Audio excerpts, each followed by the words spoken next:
For the people that come in late, let's all tell them that they missed a killer opening. I'll lose out to donuts and coffee. So as Yanni said, I'm Bob Sorensen. I'm a chief analyst for quantum computing at a company called Hyperion Research. This isn't a commercial. This is just an explanation of our pedigree.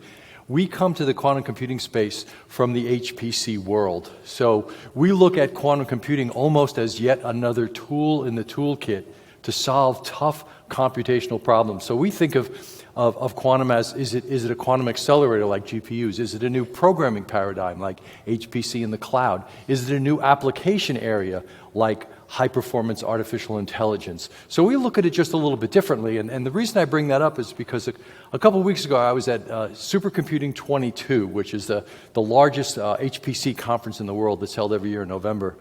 And there were 11,000 HPC folks there, and they had a number of quantum computing discussions, panels, tutorials and such, which were absolutely packed. And the takeaway from that is the HPC world is consumed with trying to understand what the next big computational kick will be.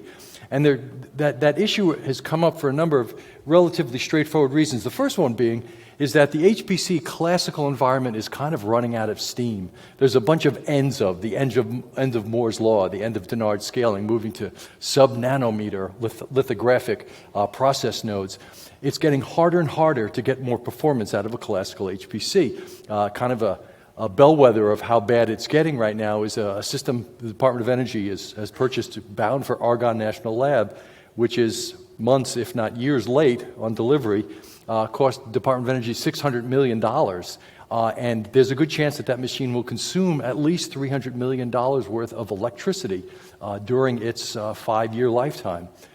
So the HPC community is where we go next, where are we going to get our performance gains next, because the last thing they want to see is falling off that trajectory of performance gains that double every about 13.9 months in the HPC sector. So they're looking for the next big thing, and they're interesting. And it was a point I wanted to make. I thought Matt's presentation, if you were here earlier for it, really brought out some good points when he talked about organizations that are above the $1 million line and below the $1 million line in terms of their interest in quantum. Well, the thing that I can tell you is we found a huge direct correlation between interest in quantum computing and available, currently installed HPC environments. If you go to a facility and you say you're interested in quantum, there's a very good chance they have a relatively vigorous and active HPC ongoing efforts. So the HPC world is the place where the pull is going to start coming from first. They're the early adopters, they're hungry for it, and quite frankly, the little takeaway from all this is they're just really, really concerned about sustainability right now. I mentioned that Argonne system, that's a 60 megawatt machine. If you guys can keep your quantum systems down in the kilowatt range, that becomes a sustainability win. And suddenly performance not only means time to solution, it means power to solution as well. So I think that's an interesting and compelling aspect to quantum that so far has been undervalued. Its ability to do really good performance capabilities, but not at high levels of power that we see in the classical world. So now that I've given you all that little background, let me just jump right into the executive summary of the market study that we just completed really about 2 weeks ago. So we went out and we talked to about 145 different respondents from 18 different countries, representing 108 different quantum computing suppliers. And based on our discussions with those folks and really the composite of where they saw the world going, including letting us get some insights on their own particular revenues, we're estimating that the 2022 global quantum computing market is going to be worth about $614 million this year. And we're looking at a compound aggregate growth rate up until about 2025 of about 25% a year. And that drives us to about a $1.2 billion market for the global quantum computing market in 2025. As we talk to these different companies, it becomes apparent that the quantum computing supplier base really is a diverse group of players. 7% of the surveyed firms that we talked to had quantum computing revenues this year, expect to have those revenues this year, of at least $10 million or more.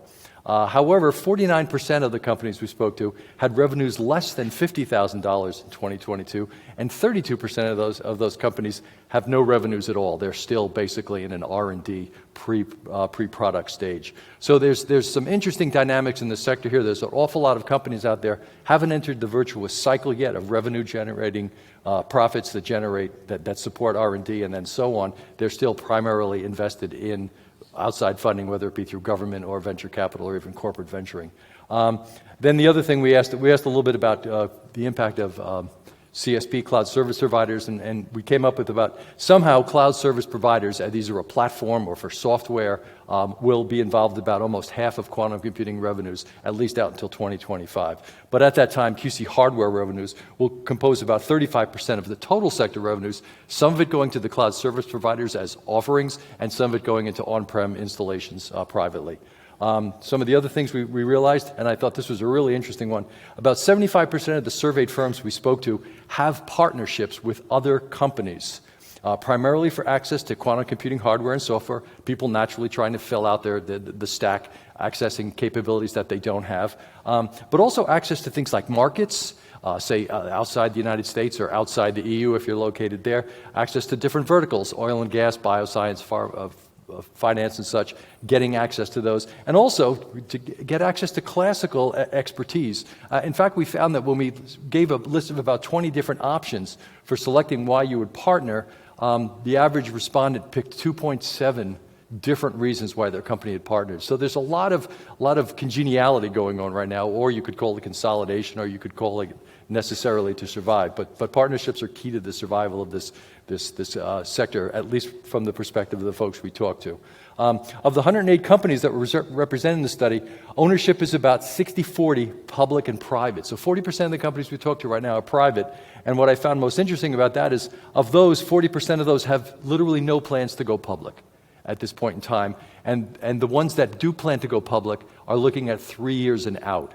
So there is we heard a little bit earlier about the VC world, there is a continued emphasis within the quantum computing sector right now to stay private and rely primarily on funding as opposed to going public, raising money through stock and the more traditional manners. Some of the things we found was the top QC end user sectors were financial, quantum computing R&D. The sector has to consume its own goods to basically further its own research capabilities, develop its own products, and cybersecurity were the top three. But we gave them about 18 other choices to look at, and we found that someone in every respondent came up with, this is considered to be our most important sector. So while these are the top three, there is a broad perception within the supplier base that there is lots of applicability for quantum computing across a very, very broad range of sectors that spans the academic, commercial, and government fields. This is just a pretty chart. We used to joke in school that engineers need three data points to draw a line, physicists need 2 data points to draw a line, and economists only need 1. So I'm particularly happy that this is our 3rd year of estimates. So I now have, in essence, 3 data points that shows, so the blue bar is what I did in 2019, the orange bar is what we did in 2021, and this is our 2022 estimate. And we're going on a pretty good trajectory, but if you see the trend lines going up, you'll see that each year the sector is getting a little more positive about its growth rate. So I like the stability here, and I also like the fact that it's moving in a relatively predictable manner. We're not seeing fits and starts. That's a good thing from an investor perspective. That's what end users like to see. I don't want to spend too much time on the demographics. We call this a kind of a confidence building sector. Who do we talk to reach these conclusions? But the one thing I do want to do is basically thank Economic Development Consortium, the Quantum Industry Council in the EU, the Canadian Industry, the Quantum Industry Canada Council, QStar in Japan, Australian Quantum Alliance and such. They helped us reach out to these companies and say, hey, these guys are worth talking to. It establishes our bona fides. And so we couldn't have had the results that we had in terms of credibility without all of these organizations brokering relationships with us. These are just some of the demographics of the companies we spoke to, and what I'm really particularly proud of this year is that almost 40% of the companies we talked to were outside North America. So we're really expanding this vision to include not only the United States and Canada and Mexico, North America proper, but also we're gaining a much more greater understanding of what's going on globally. That's a good thing. Here's the country, respondents' countries of deployment, and the only reason I put this up was I found it interesting that more and more companies have people distributed around the world, and it shouldn't come to any surprise that that's more prevalent for larger companies, more established and more horizontally integrated corporations. But we would get respondents back from a single company, and they may be spanning 3 or 4 different countries. So even within a company itself, the quantum phenomena is something that is really it is now firmly established as more or less of a global phenomena.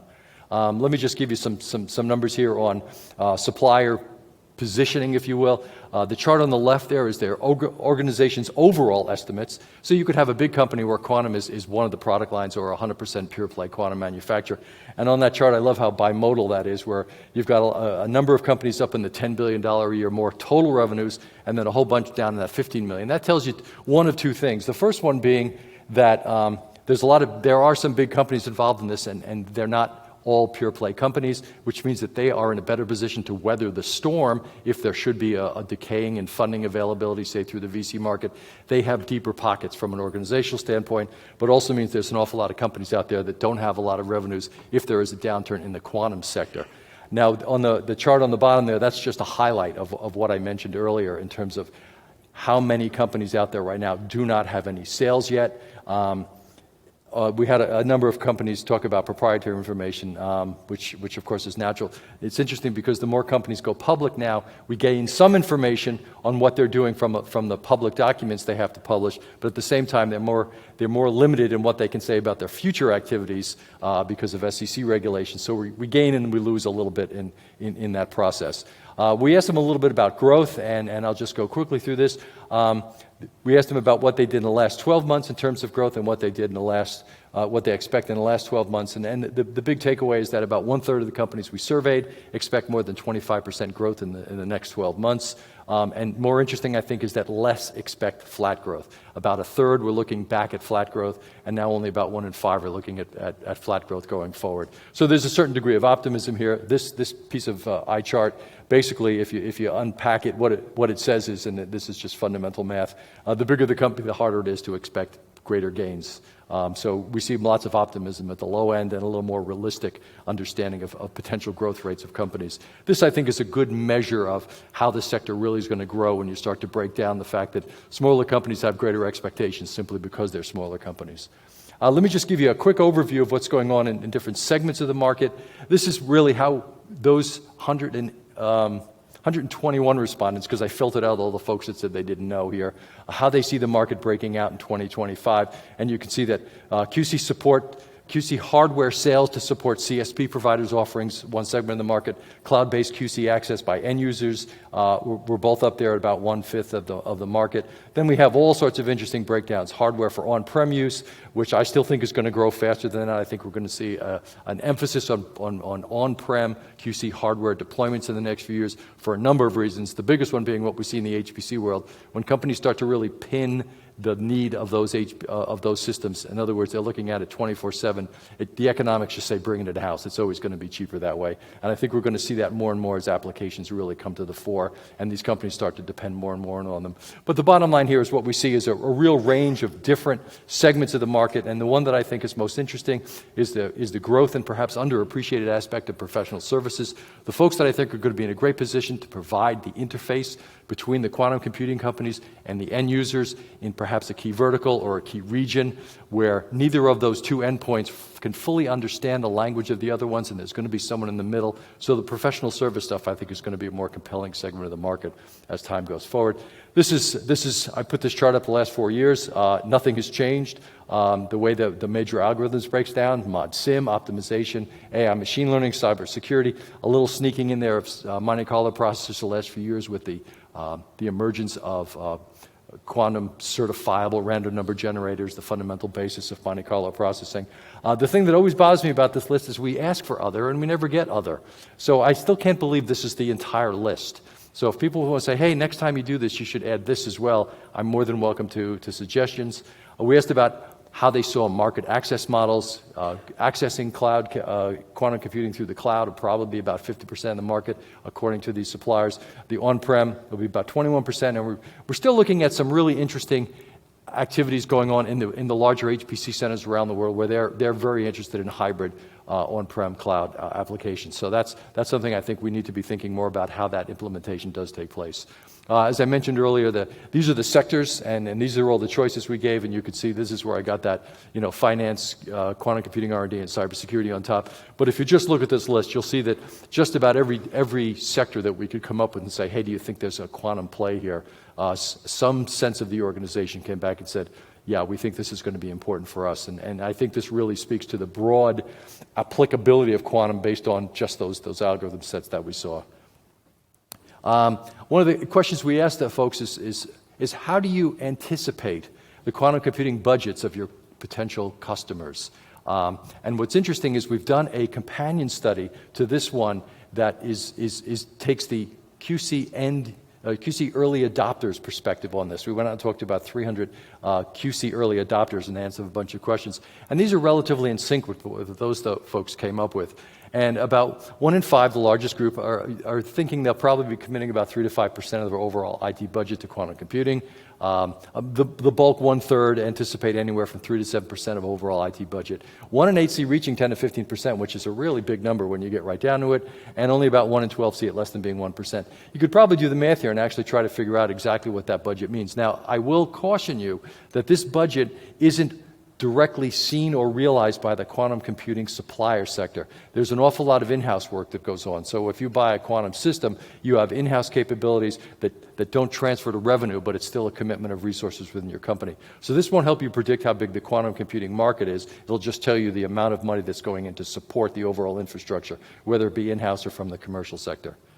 The internal question about quantum winter is one we always hear about. I have arbitrarily and completely by myself defined quantum winter as a greater than 25% decline in investment in quantum computing R&D that lasts more than 3 years over the next 10 years. And what we're seeing is growing optimism in the sector, particularly in the somewhat unlikely phenomena. So really, we're seeing a certain amount of perhaps won't be a quantum winter, but people are still hedging their bets a little bit. I think everyone expects a certain amount of consolidation in the sector, which sometimes can be viewed as a bad thing because, companies go away. But for those of us who think that's more about a process of becoming more efficient, we view consolidation as a good thing. We've heard a little bit from the VC market this morning. Their investments will continue.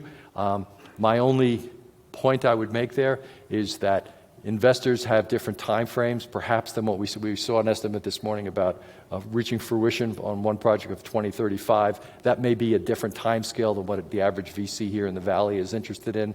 So the idea here of a potential series of down rounds for some relatively interesting companies could throw a certain amount of shade on the process. And probably the best advice I ever heard from a CEO was he said he has no idea if there will be a quantum winter, but he is preparing for one. So I think that's probably the most prudent way to go. So look, actually I have 2 minutes left, so I have some closing thoughts, time permitted, that I just want to make everyone aware of here. Non-US quantum computing participation in the global QC supply and market ecosystem appears to be on the rise. There's an awful lot of interesting work going on out there. I think I have a chart of QC hardware suppliers out there that have 44 different entries in them about companies that are developing QC hardware for the commercial market, and I think it spans 14 different countries. So this is not a U.S. phenomenon. This is not even a U.S. or EU or U.S., EU, Japan, or China. This is a global phenomenon, something I think we need to keep in mind in our calculations when we think about how the market's going to progress. I said this before, QC professional services, I think, are going to be a critical contributor to the future prospects of the sector. When we ask quantum computing end users what their greatest concern with quantum computing is, it's complexities with integrating quantum computing into their existing IT composition. It's the idea of, I've got this technology, how do I use it? I don't have in-house staff. There's not enough support from the quantum computing vendors to send 5 guys here to write code for the next 6 months to do the conversion. The professional service guys are going to have to be the interposer that I think supports that dichotomy between end users and hardcore suppliers. As an HPC, large government procurements could soon alter the trajectory of the center. I mentioned that $600 million Department of Energy procurement. That's one of 3 they're planning on doing. $1.8 billion. Riken has the most expensive computer in the world, Japan, called the Fugaku. $1.1 billion government procurement. They can seriously skew and in some way alter the trajectory of the market. And we're going to need to start to think about that as government starts weighing in from a procurement process. Is that process moving in sync with where the commercial sector wants to go, with the applications that matter, with all the things we saw from BCG this morning in terms of revenue created within the commercial market? Something I think we really need to think about. It's great to have government procurements, it's great to have government supports, but can it be a double-edged sword? And again, questions about continued VC investment causing a certain amount of angst. It's always caused a certain amount of angst. And mainly because, as I mentioned earlier, many private firms will continue to rely on public funding instruments for the future, and that really is a critical element of the innovative capability of the quantum computing sector, and something I think we also need to be aware about. And I have exactly 4 seconds. Thank you.